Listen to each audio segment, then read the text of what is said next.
Journey into space.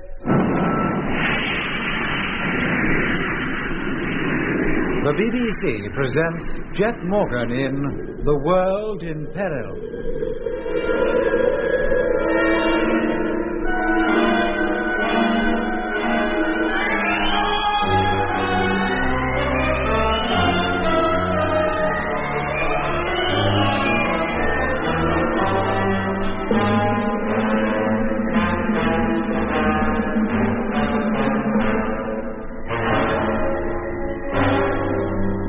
Jet Morgan and his crew are aboard a Martian asteroid which was on its way through space to join the Martian invasion fleet. However, Jet, with the aid of the recorded voice of the Martian, thought to be aboard the asteroid, managed to stop the asteroid's flight. But the deceleration was so rapid that the ship sustained considerable damage to its installations. And Paddy Flynn, the Irishman who'd been a prisoner of the Martians a great many years, received injuries from which he died. Meanwhile, Mitch and Lemmy, wandering through the winding corridors which honeycombed the asteroids, suddenly came upon the Martian quarters and found the door open. They went inside and heard a voice, a very familiar voice, telling them to climb a flight of stairs. This they did, and found themselves in what they took to be a lookout tower standing on the asteroid's surface.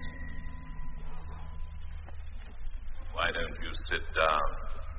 Make yourselves comfortable. Oh, I didn't know this was a social call. Who are you? Yeah, why don't you show yourself? I intend to. But would you mind closing the door first? What, the one we just came through, you mean? Yes. All right, close it, Lemmy. Let's get this over. All right. Contact. Thank you.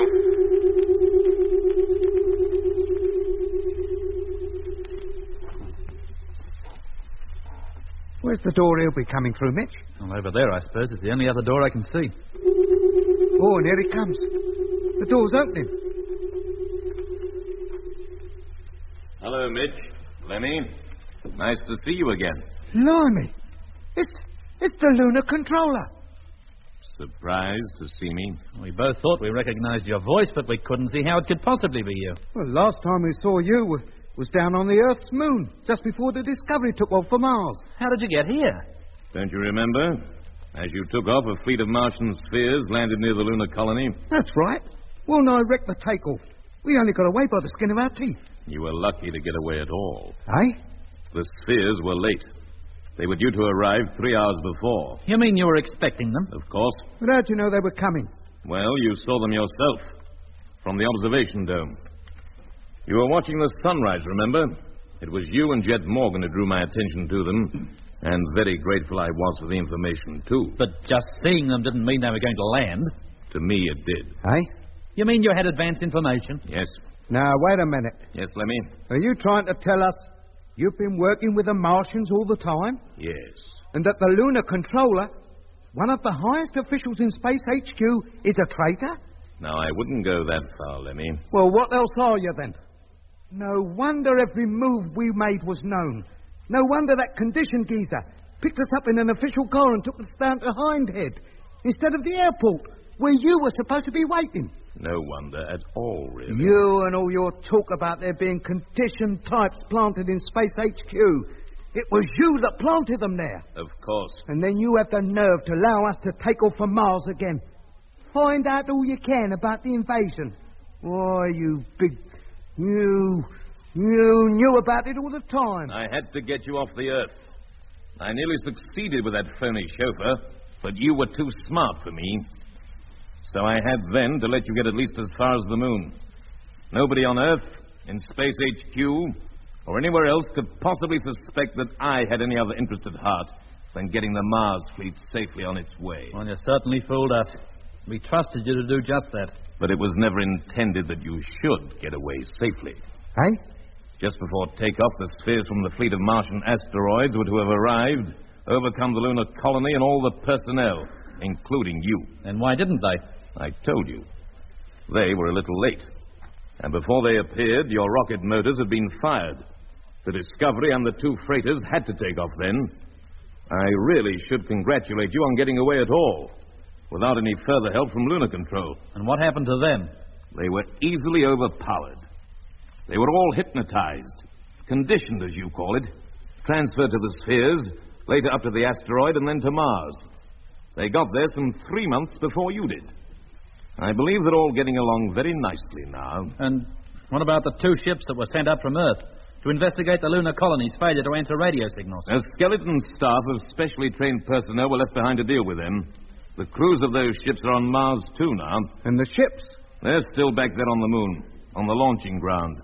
They were not damaged. And what about the colony now? There is no such thing.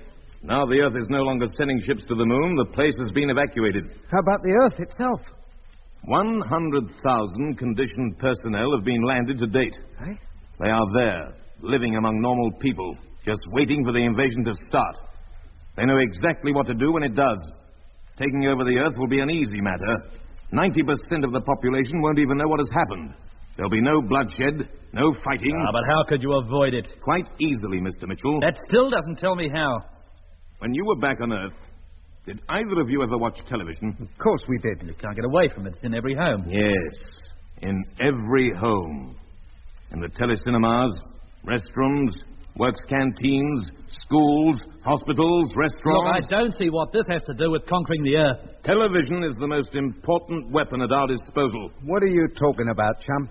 Surely you haven't forgotten the famous hypnotism incident of 6 years ago. Professor, what was his name? Brewer. Yeah, Brewer, that's it. Gave a lecture on hypnotic medicine. Yes, it was relayed throughout the British Commonwealth. What, you mean that geezer who puts people to sleep just by looking at them and talking to them from a televiewer screen? Yes. Am I likely to forget it? You'll remember that Professor Brewer had incredibly strong powers as a hypnotist. He had only to stare fixedly at the camera for a few minutes and speak in his soft and soothing way to have half his viewers falling asleep. That's right. Didn't take more than a couple of seconds in some cases. Professor Brewer had spent some years on Mars. What? Before he was taken to the Red Planet, he was an ordinary medical student. But on Mars, he was conditioned, trained as a hypnotist, and returned to Earth to practice his art and make a name for himself. And he certainly made one, but I wouldn't like to repeat it here. His appearance on TV on a worldwide link-up was engineered by us. You mean you fixed it all? Of course. We wanted to carry out a little experiment. It worked beautifully. And if it worked so well with a trained Earthman, you don't need me to tell you how it'll work when a Martian, to whom hypnotism is commonplace, carries out a similar telecast. Oh, blimey. How far do you think he'll get? The moment the first reports of the effect of Brewer's talk reached the television authorities, he was cut off. Yeah, and in any case, the cameraman went to sleep.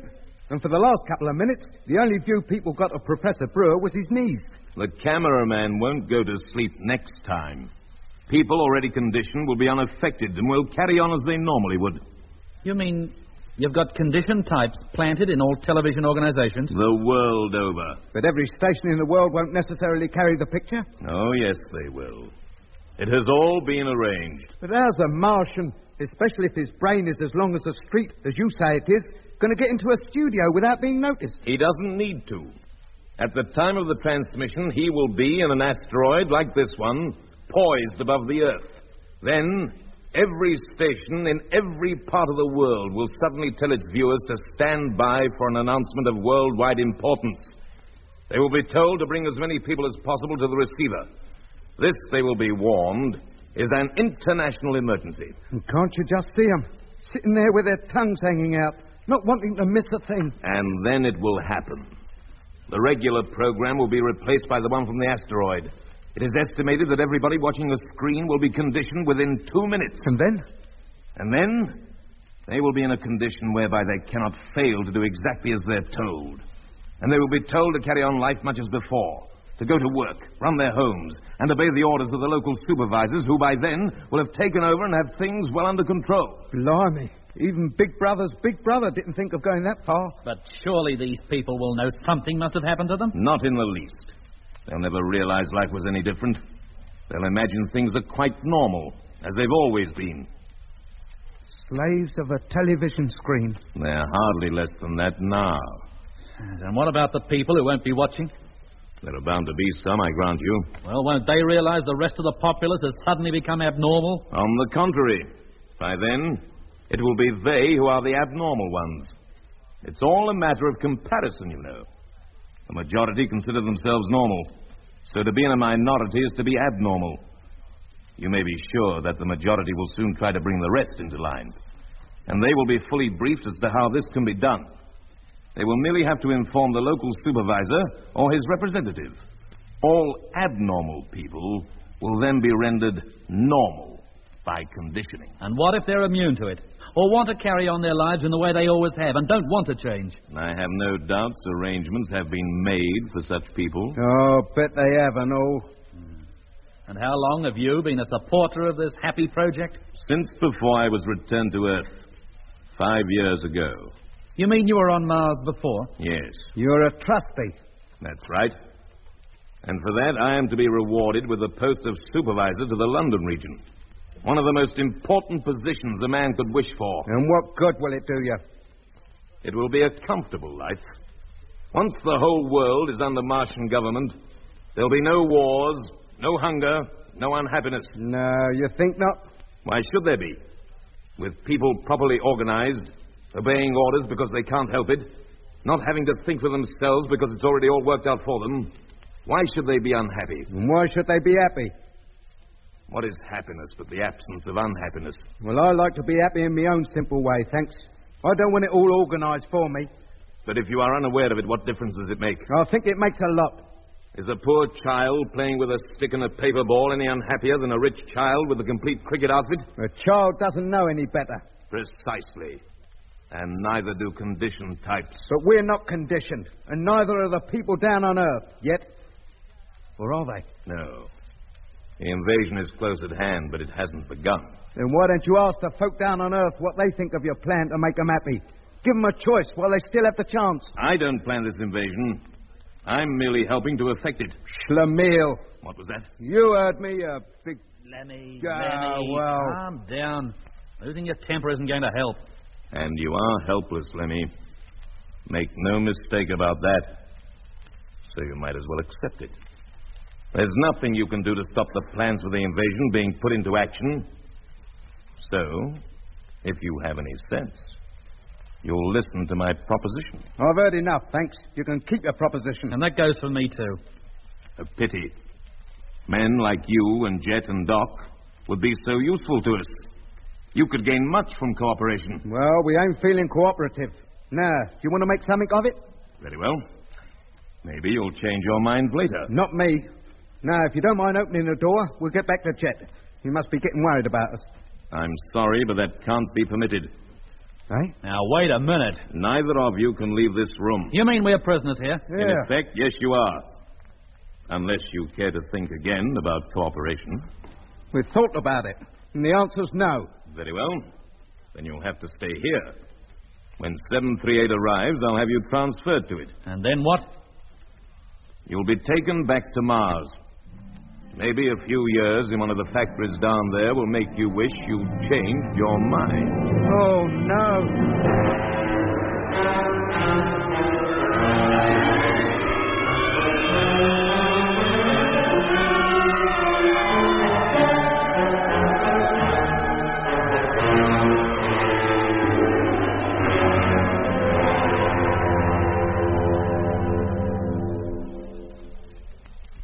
All right, Frank. Try once more. If we don't find them this time, we'll organize a search. Well, there it is, the Great Hall. Scan the place from end to end. Now, Jap. What's the point? We've covered the whole route between here and the sleeping quarters a dozen times. Well, once more can't hurt. Oh, nothing. You want a close-up of the foot of the staircase? Yes, please.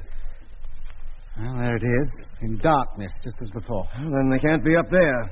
Paddy distinctly told us if anybody used the stairway, the light would automatically come on. But once they reached the room, it'd go out. Only if they closed the door behind them. And Lemmy and Mitch wouldn't have done that. They didn't intend to remain longer than a few moments that it would take to collect the bed and head back here again. What could have happened to them? Well, they could have got lost. Paddy said that from here, the way to the sleeping quarters was rather But complicated. he gave them the fullest directions. And if they did miss their way, all they had to do was turn round and come back. They must have been gone for at least 2 hours now. And if we go and search for them, and they return meanwhile? Well, one of us will have to stay here. You'd better, Frank. You and I'll go, Doc. Very well, if you say so. Try to follow us on that vision phone, will you? Well, I tried to follow Lemmy and Mitch, but he doesn't seem to receive all the places he did before. Well, do your best just the same. Well, of course, but find them soon. I'd hate you and Doc to get lost as well. If Paddy was right, it shouldn't be possible to get lost. He controlled only part of the ship, and he said it was almost impossible to pass from one section to another without the Martian's permission. Well, let's hope he's right. Come along then, Doc. Look, hadn't we better try the other door? Why? Nothing happened the last time we tried it. Well, it's the quicker way, and it might be working. Oh, very well. No, still out of action. We'll have to go the other way. Come on.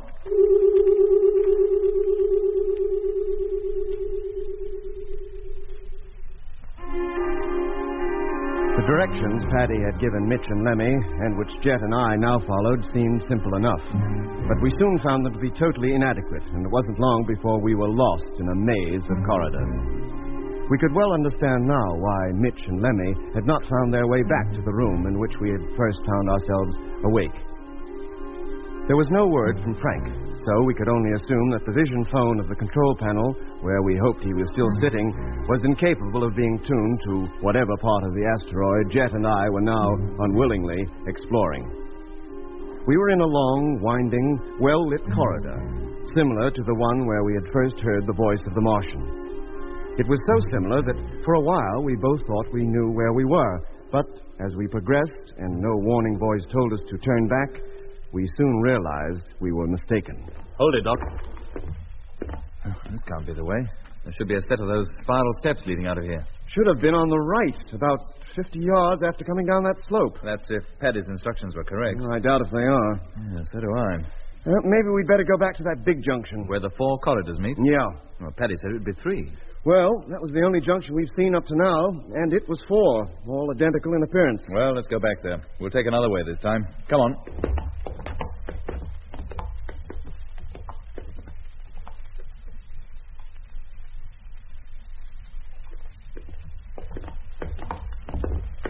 Say, this is the place, isn't it?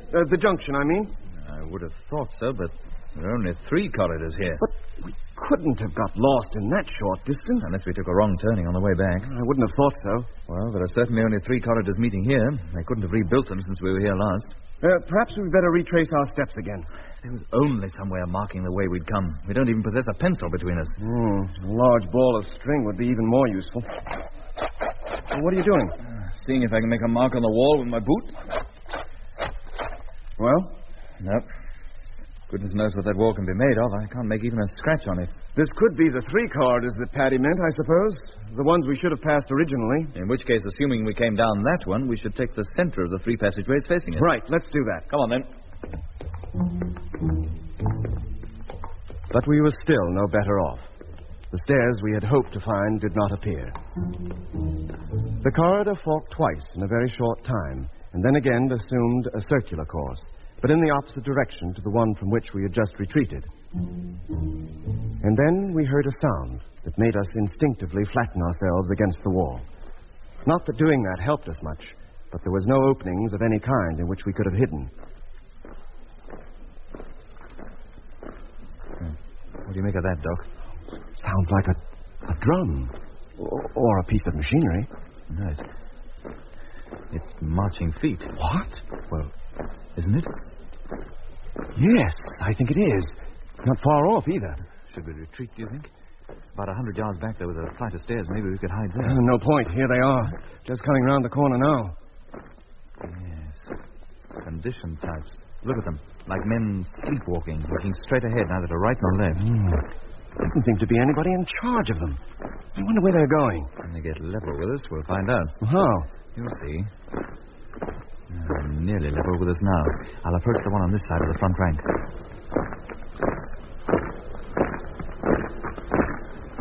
Stop. Yeah. See what I mean, Doc? What are your orders? Where are you going? To Sphere Bay number 5. What for? It must be made ready to receive the sphere from asteroid 738. That's the one that's on its way here. When is 738 due to arrive? I do not know.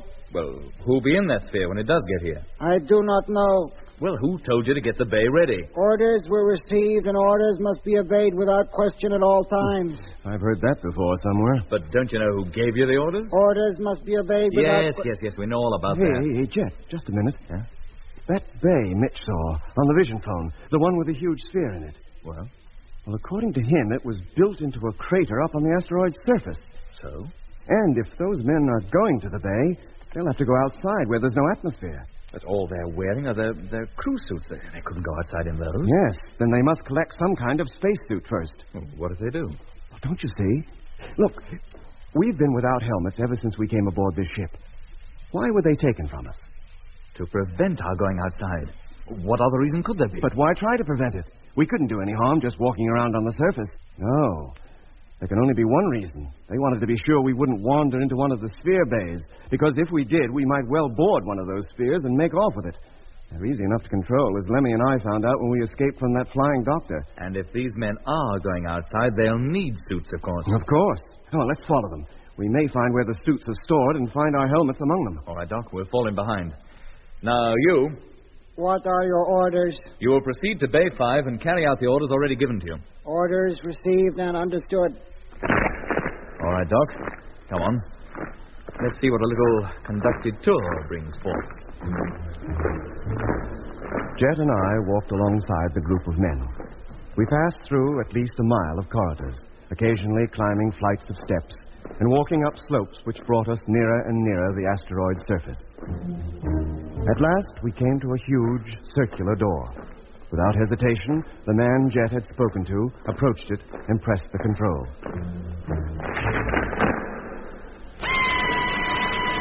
Immediately, there came the now familiar rasping sound of the warning for all doors in our section of the asteroid to be closed. A few moments later, the door opened to reveal a great hall, similar to the one we had passed through when we first left the room in which we had been confined. The difference between this hall and the other was that instead of a corridor being at the far end of it, there was another airtight door, similar to the one we were now passing through. There was also a number of smaller doors set in the side wall. The first door closed behind us. Then the men split up into fours and made for some of the smaller doors. Jet and I followed the men who had been at the rear of the column. When the door for which they were heading was reached, one of the men opened it. He and his three companions went inside. Jet and I followed, then stopped in surprise at the sight that met our eyes.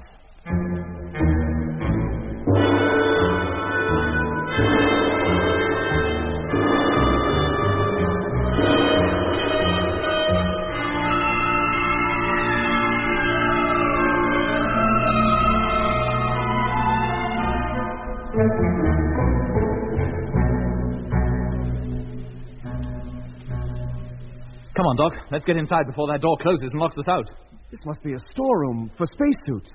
Do you think our helmets are up here? Well, let's hope we ever finding them if they are. It'll take us hours to explore this place. Hey, wait a minute. Those condition fellows, they're taking 4 of those suits to pieces. Yes, they're going to put them on. We'll do the same. And go outside. Well, why not? Nobody should recognize us in these get-ups, and we may learn quite a lot that will help us to get away. Well, I'd rather find out how to locate Mitch and Lemmy, but... Okay, what you say goes, Jet. I'm with you. And let's hurry up, or those fellows will be out of here before we're even dressed. Now, keep a close watch on them. Put every piece on in the same order as they do. You bet. Well, so far so good. Yeah, they're putting their helmets on now. Okay, watch how they do it. We'll put ours on, too. Right, here goes. This suit feels so stiff, it's like being enclosed in a suit of armor. Hello, can you hear me? Yes, quite clearly. These suits must carry radio. But where? And where does the oxygen supply come from? And what do we do if it runs out? Well, it must last as long as it'll take those fellows to do whatever they have to do outside. And they're going. Fall in behind and stay close to them. Right. And even more important, stay close to each other. Attention! Attention! Martian. It sounds as though his voice is right here inside my suit. All personnel are to assemble at the Sphere Bay airlock immediately. Well, that includes us, Doc. Come on. We'll join the end of the main column. All personnel will now enter airlock. Come on, Doc.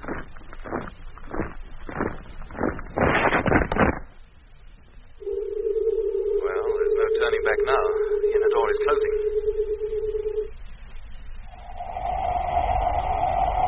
What's that? They're exhausting the air out of here before opening the outer door. This is when we find out if we put those suits on properly. The airlock is now exhausted and outer door about to open. These suits must be okay. Thank goodness for that. And there goes the outer door. All personnel will proceed to their posts and carry out the orders as instructed. On completion of tasks, you will return to the airlock. That is all. Here we go, Doc. Come on. It is a crater, with dozens of spheres parked on its floor. Yes, and room for dozens more. Look, there's the big one that Mitch told us about. Could be. Stick close to the working party, Doc. We should get a good chance to look this place over.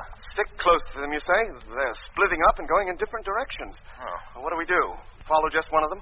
No point in that. We'll go our own way. Huh? Not too far. Just up to that big ship. I want to get a really close look at it. Well, it doesn't seem to be any different from the smaller spheres. Not from the outside, anyway. Do you think it's operated in the same way? Probably. In that case, we should be able to get inside merely by pressing this control. We certainly can. Anybody watching us? Not that I can see. Very well, let's get inside. Right. The construction of this sphere seems to be exactly the same as the smaller ones. And the control panels are identical, too. Which means it needs only a few men to operate it. Yeah, but how about navigating the thing? How about food and water? And, always assuming we get the ship off the ground, where do we head for? For Mars and the Discovery. At least we can contact Earth from there. If Control is still listening, they may have given us up as lost. Well, we've seen all we need to down here. Let's get up to the next deck. See what's up there. Open the door into the central pillar. Right. The stairs leading up should be behind it. Contact.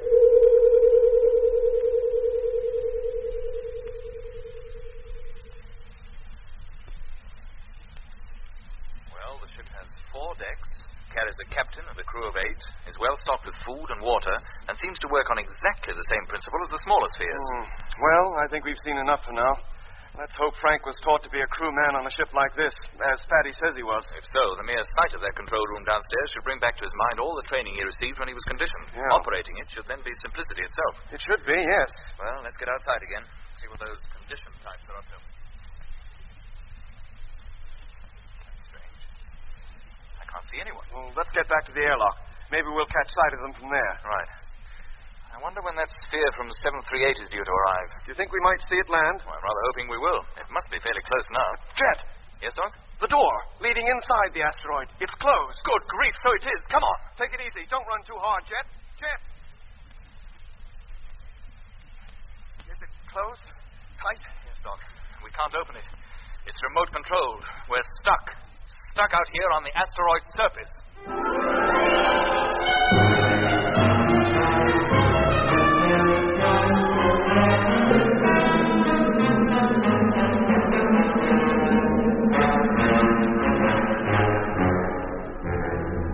That was episode 14 of Journey into Space. Taking part in this recording were Andrew Foles as Jet Morgan, Alfie Bass as Lemmy, Guy Kingsley Pointer as Doc, and Don Sharp as Mitch. Others taking part were David Jacobs and Alan Tilton. The orchestra was conducted by Van Phillips, who also composed the music.